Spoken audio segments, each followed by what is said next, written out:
Okay, so here we are in Zurich in Switzerland, and we're actually just, I suppose, at the financial centre of a lot of offshore banking. You can see up there the UBS building, and we've got the Credit Suisse building. This is like the financial sector inside Switzerland, and there's a lot of really well-known privately held banks. And it just got me thinking, thought I might record a video for you about the importance of choosing the right target market.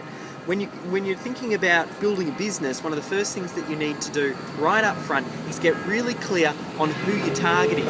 Now, I think one of the things that meant that I had my very early successes online was that I happened to start my business in the financial services, like financial education industry, where a lot of people are quite comfortable to invest money and spend money to learn how to create more wealth.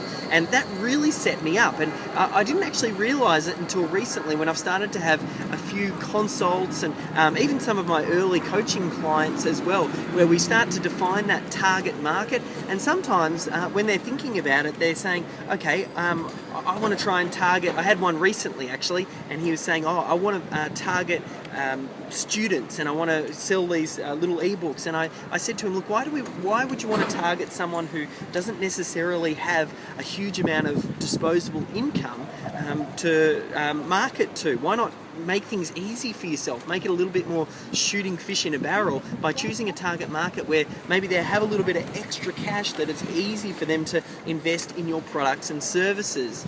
So maybe you need to start thinking as well, thinking about who your target market is, and when you clearly define it, why don't you target, rather than someone who they might struggle when they try and get $17 together to invest in a book. There's actually very little difference between marketing to someone who doesn't have that disposable income and someone who does. There's not that much difference between selling a $17 ebook and maybe a $2,000 or $3,000 course or product or service. So just keep that in mind. I mean, just being here in this financial centre, it just made me think about it. One of my good fortunes very early on operating in that space, and how, there's big business going on around here, and all boats float on a rising tide because they're in a market that has money in that market. So go ahead and make sure that you pick the right target market so you can set yourself up for success. Anyway, if you want more tips, you can head over to melbourneseoservices.com.